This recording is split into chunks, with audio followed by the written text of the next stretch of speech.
কয়েকদিন আগে আমি আইপ্যাড এয়ার M4 256 GB কিনলাম, যার এই মুহূর্তে মার্কেট প্রাইস প্রায় 1,19,000 টাকা। কোনো ই কমার্স সাইটে কোথাও কোনো অফার চলছে না। স্টিল আমি আমার জন্য 16,000 টাকা অফার ক্রিয়েট করছি।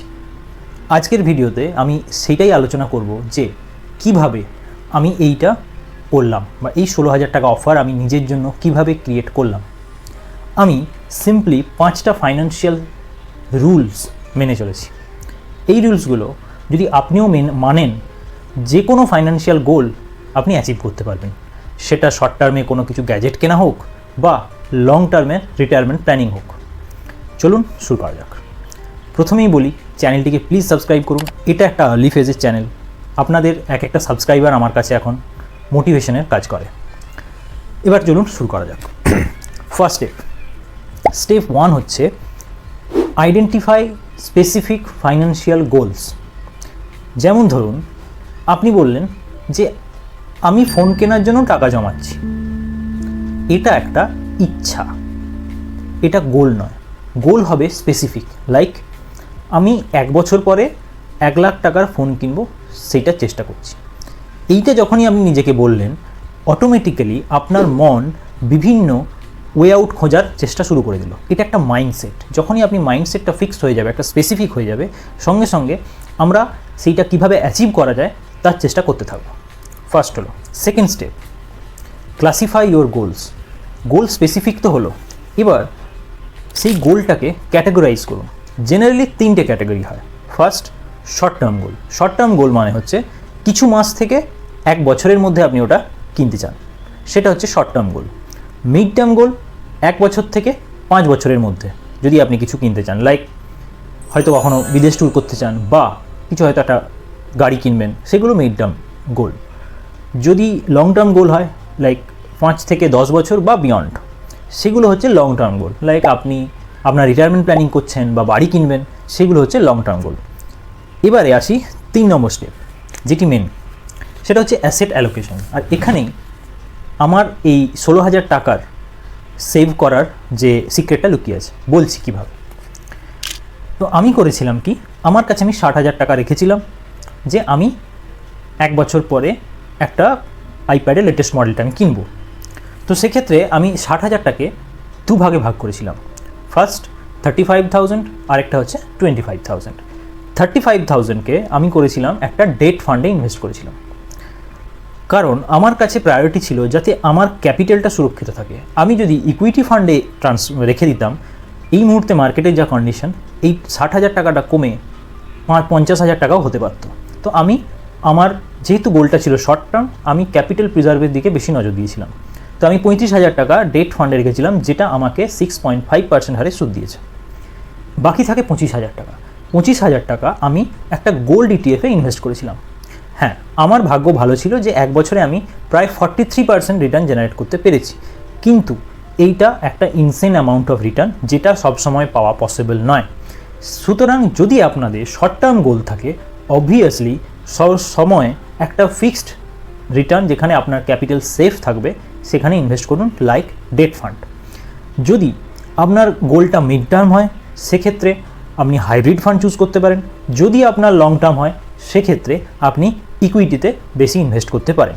তো এইভাবে গোল অনুযায়ী আপনি অ্যাসেট অ্যালোকেট করুন।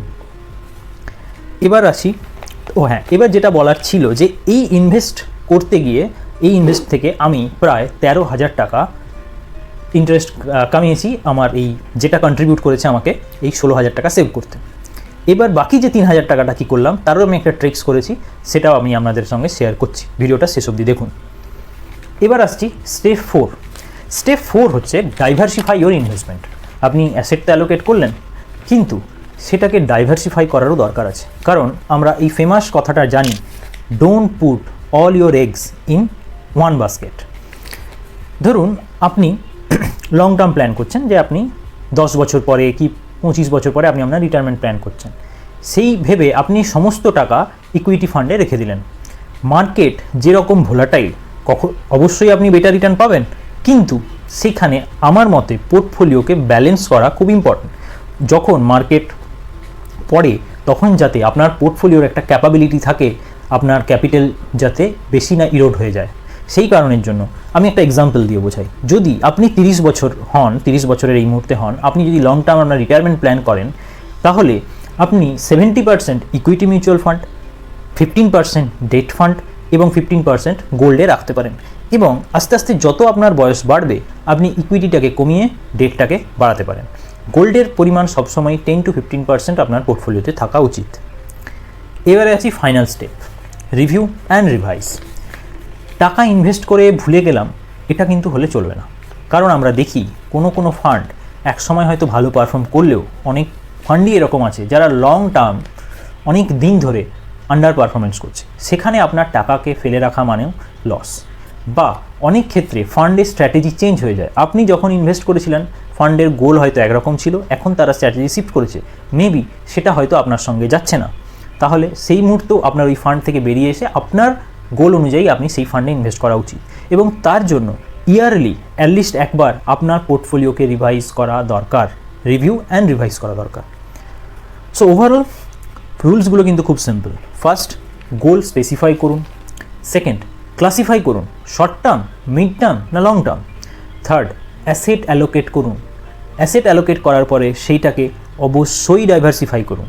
এবং সবশেষে ইয়ারলি রিভিউ অ্যান্ড দরকার পড়লে রিভাইজ করুন পোর্টফোলিও। আপনার পরবর্তী শর্ট টার্ম গোলটা কি? কোথাও ঘুরতে যাওয়ার প্ল্যান করছেন নাকি কিছু গ্যাজেট কেনার? কমেন্ট সেকশনে জানান, দেখবো আপনারা কীভাবে আপনাদের ফাইন্যান্সিয়াল প্ল্যান করছেন।